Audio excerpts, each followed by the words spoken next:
ओम शांति। भगवान से ये 4 शब्द आप कभी ना बोलें, वरना बनते काम रुक जाएंगे, आपके जीवन में होने वाले चमत्कार रुक जाएंगे।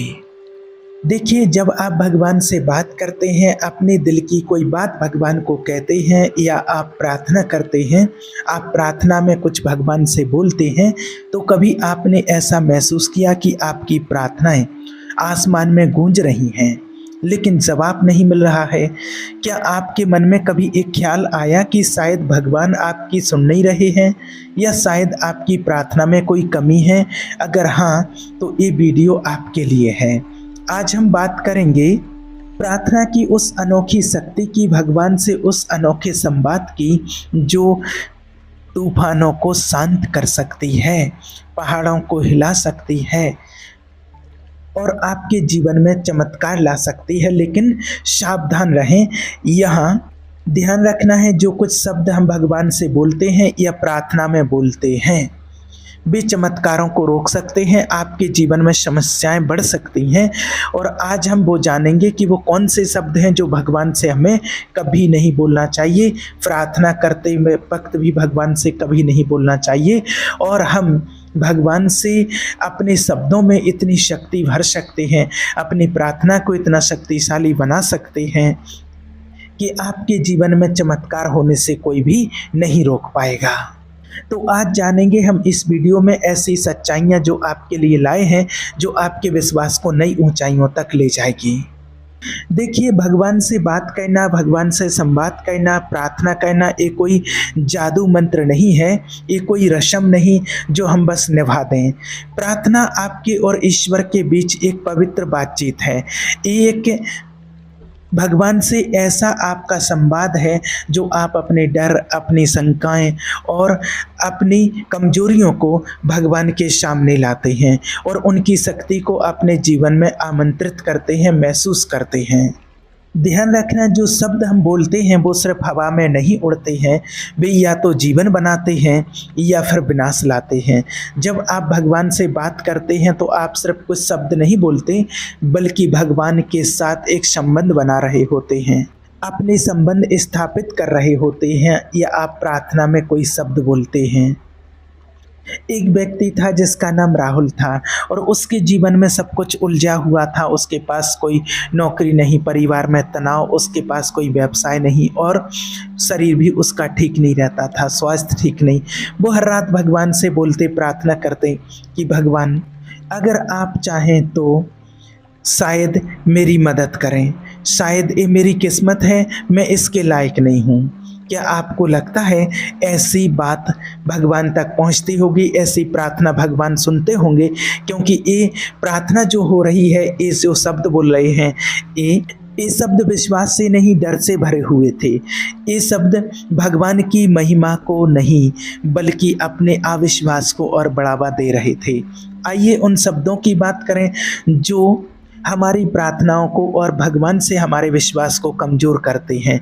ये शब्द हैं जो हमारे विश्वास को जंजीरों में जकड़ लेते हैं और भगवान को हमसे और दूर कर देते हैं, भगवान के दरवाजे को बंद कर देते हैं, जो हमें कभी नहीं बोलना चाहिए। पहला, भगवान से जब कहते हैं कि अगर आप कुछ कर सकते हैं तो मेरी मदद करें, और भगवान इसके बदले में कहते हैं कि अगर तुम विश्वास करो तो सब कुछ ठीक हो सकता है। याद रखना, भगवान कोई कमज़ोर नहीं जो अपनी शक्ति पर शक करते हो, वो सर्वशक्तिवान हैं, जिन्होंने असंभव को भी पूरी दुनिया में संभव करके दिखाया और सृष्टि को एक शब्द से बनाया। जब आप प्रार्थना में कहते हैं अगर आप कर सकते हैं, तो आप भगवान की सामर्थ्य पर सवाल उठा रहे हैं। इसके बजाय आपको कहना है, भगवान, मुझे पता है कि आप ये कर सकते हैं। अपनी प्रार्थना को ईश्वर के चरित्र पर आधारित करें, ना कि अपनी परिस्थितियों पर। दूसरा, शायद आप नहीं चाहते। कितनी बार हम प्रार्थना में ऐसे शब्द बोलते हैं, भगवान, अगर ये आपकी इच्छा नहीं तो ठीक है। सुनने में ये विनम्र लगता है, लेकिन कई बार ये शब्द हमारी शंका को छुपाते हैं। ये विश्वास की कमी का लक्षण है। याद रखना, विश्वास के बिना भगवान को प्रसन्न करना असंभव है। अगर आप प्रार्थना में कहते हैं शायद आप नहीं चाहते, तो आप भगवान की भलाई पर सवाल उठा रहे हैं। याद रखना, हमेशा ऐसा कौन होगा जो अपने बच्चे को आशीर्वाद मांगने पर उसको दंड देगा। ये तो हम सभी जानते हैं। आप विश्वास रखें या ना रखें कि भगवान हमारे पिता हैं और वो आपकी हमेशा भलाई चाहते हैं। आप भगवान से कहें, हे पिता परमात्मा, मैं जानता हूँ कि आप मेरे लिए हमेशा अच्छा चाहते हैं। नंबर 3, मैं इसके लायक नहीं हूँ।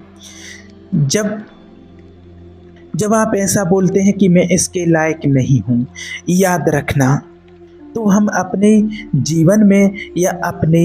जीवन में अपने कामों को बिगाड़ने लगते हैं। देखिए, सच्चाई तो यह है कि हम में से कोई इसके लायक नहीं था, लेकिन यही तो अनुग्रह की सुंदरता है। जब आप प्रार्थना करते समय भगवान से बात करते हैं, आप कहते हैं मैं इसके लायक नहीं, तो आप ईश्वर की शक्ति को अपने आप में कम कर रहे हैं। आपकी प्रार्थना आपकी योग्यता पर नहीं, भगवान के विश्वास पर आधारित होना चाहिए। आप कहें, हे प्रभु परमात्मा, मैं आपके अनुग्रह के कारण आपके सामने आता हूँ। और चौथा शब्द जब आप सबसे खतरनाक बोलते हैं कि मुझे नहीं लगता कि भगवान आप सुन रहे हैं, इस शब्द आपकी और भगवान के बीच में दूरी बढ़ा देता है। ये सबसे बड़ा हथियार है आपको भगवान से दूर करने का। नेगेटिविटी, नेगेटिव संकल्प और आसुरी शक्तियाँ चाहती हैं कि आप भगवान से दूरी बना लें, कि वो आपकी पुकार नहीं सुन रहे हैं, आपको ऐसा विश्वास हो जाए। लेकिन विश्वास करने वाले पुकारें और भगवान उनकी ना सुने, ऐसा कभी हो नहीं सकता। जब आप भगवान से कहते हैं कि मुझे नहीं लगता कि आप मेरी बात को सुन रहे हैं, तो आप भगवान के वादों पर शक कर रहे हैं। इसके बजाय आप कहें, भगवान मैं जानता हूँ कि आप मेरी हर पुकार को सुनते हैं, तो हम अपनी प्रार्थनाओं को कैसे शक्तिशाली बनाएं। याद रखना, प्रार्थना कोई रस्म नहीं बल्कि एक युद्ध है, एक ऐसा हथियार है जो भगवान को और आपके करीब लाता है। यहाँ कुछ तरीके हैं जिनसे आप और अपनी प्रार्थनाओं को शक्तिशाली बना सकते हैं। परमात्मा की महिमा से शुरू करें। भगवान से बोलें, हे परमपिता परमात्मा, आपका नाम लेते ही मुझे असीम शांति की अनुभूति होती है। जब आप भगवान से बात करते हैं तो आपकी सारी समस्याएं छोटी और भगवान बड़ा नजर आने लगता है। आप कहें, हे पिता परमात्मा, आप सर्वशक्तिवान हैं, आप मेरे रक्षक हैं, आप मेरे उद्धारकर्ता हैं। भगवान के शब्दों पर विश्वास रखें। आपको कैसे बोलना है? उदाहरण के लिए, अगर आप बीमार हैं, आपका स्वास्थ्य खराब रहता है, तो आपको कहना है, भगवान आप मुझे स्वास्थ्य देने वाले हैं। हमेशा विश्वास के साथ आप भगवान से बात करें, उससे दिल से प्रार्थना करें। याद रखना, विश्वास उस आशा की पुष्टि है जो कभी दिखाई नहीं देता है। जब आप भगवान से बात करें, भगवान से कुछ बोलते हैं या प्रार्थना करते हैं, तो विश्वास करें कि मेरे एक एक शब्द को भगवान सुन रहे हैं और वो जवाब ज़रूर देंगे। अपनी परिस्थितियों को देख करके नहीं, भगवान के चरित्र को देख करके प्रार्थना करें। भगवान पर विश्वास रख के प्रार्थना करें। निरंतर भगवान से बात करें, उनसे अपने मन की या जो आपके अंदर जो आप चाहते हैं, जो आपकी परिस्थिति है, उसकी बार बार भगवान से प्रार्थना करते रहें। भगवान चाहते हैं कि हम कभी हार ना माने। अगर जवाब में देरी हो रही है तो इसका मतलब ये नहीं कि भगवान ने आपको भुला दिया। इसका मतलब है कि वो आपके लिए कुछ बड़ा तैयार कर रहे हैं। अनीता नाम की एक गृहिणी थी, उसका बेटा नशे की लत में फंस चुका था। उसने सालों तक भगवान से प्रार्थना की, लेकिन शुरू में उसकी प्रार्थनाएं जो थी डर से भरी थी। परमेश्वर, अगर आप चाहें तो मेरे बेटे को बचा लें। लेकिन एक दिन उसने अपनी प्रार्थना बदली। उसने कहा भगवान से, प्रभु मैं जानती हूँ कि आप मेरे बच्चे को बचा सकते हैं, आज़ाद कर सकते हैं। मैं आप पर विश्वास रखती हूँ। और विश्वास करने वाले के शब्द और प्रार्थना बहुत ही प्रभावशाली होते हैं। जब उसने ऐसे कहा तो चमत्कार हुआ। कुछ ही महीनों में उसका बेटा नशे से मुक्त हो गया और आज वो ईश्वर की सेवा में है। ध्यान रखना, जब दिल से आप परमात्मा से कोई भी बात बोलते हैं या प्रार्थना करते हैं तो भगवान तुरंत सुनते हैं, भले ही जवाब में समय लगे। प्रार्थना सिर्फ मांगने की प्रक्रिया नहीं है, ये आपके और भगवान के बीच एक गहरा आत्मिक रिश्ता है। ये वो पवित्र पल है जब आप अपने दिल की गहराइयों को भगवान के सामने कहते हैं और वो आपको अपनी असीम शांति और शक्ति से भर देते हैं। प्रार्थना वो जगह है जहां आपकी कमजोरियां और भगवान की सामर्थ्य से मिलती है। लेकिन सवाल ये है, हम अपनी प्रार्थना को और गहरा और प्रभावशाली कैसे बनाएं? आइए आज कुछ ऐसे तरीके भी जानते हैं जो आपकी प्रार्थना को और मजबूत कर सकते हैं, जो न सिर्फ आपके दिल को छुएंगे बल्कि परमात्मा को भी छुएंगे। सबसे पहला, ईमानदारी से प्रार्थना करें। भगवान कोई सख्त जज नहीं जो आपकी प्रार्थना की हर पंक्ति को जांच रहे हैं। वो आपका पिता है जो आपके दिल की हर धड़कन को जानते हैं। अगर आप दुखी हैं तो भगवान से कहें, मैं टूटा हुआ हूँ, मुझे आपकी ज़रूरत है।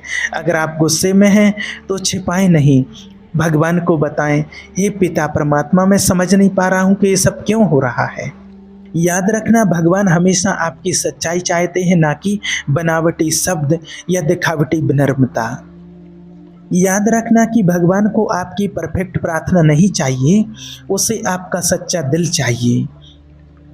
दूसरा, भगवान पर हमेशा भरोसा रखें। कभी ऐसा हुआ हो कि आप भगवान से बात करने बैठे, प्रार्थना करने बैठे, लेकिन शब्द ही ना निकले। आप चाहते थे कि कुछ कहें लेकिन आपका दिमाग खाली था। ये वो पल हैं जब भगवान आपकी मदद करते हैं।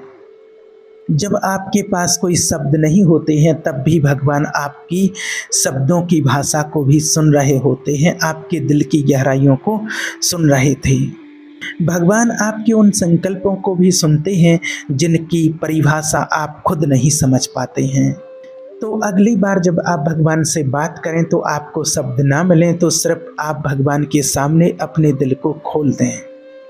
नंबर 3, स्तुति और धन्यवाद के साथ समाप्त करें। हमेशा भगवान का धन्यवाद करते रहें। धन्यवाद देना विश्वास है कि भगवान मेरी बात को सुन रहे हैं। हमेशा परमात्मा से बात करें, हार ना माने, भगवान एक दिन आपको जवाब जरूर देंगे। और ध्यान रखें, हमेशा ईश्वर की उपस्थिति में समय बिताएं। आपका विश्वास मजबूत होगा तो जरूर भगवान आपकी हर बात को मानेंगे और सुनेंगे। अगर आप तैयार हैं अपने दिल की बात भगवान तक पहुंचाने के लिए और अपने जीवन में आने वाली समस्याओं को दूर करने के लिए, तो अभी आप कमेंट बॉक्स में लिखें कि मैं तैयार हूं। ओम शांति।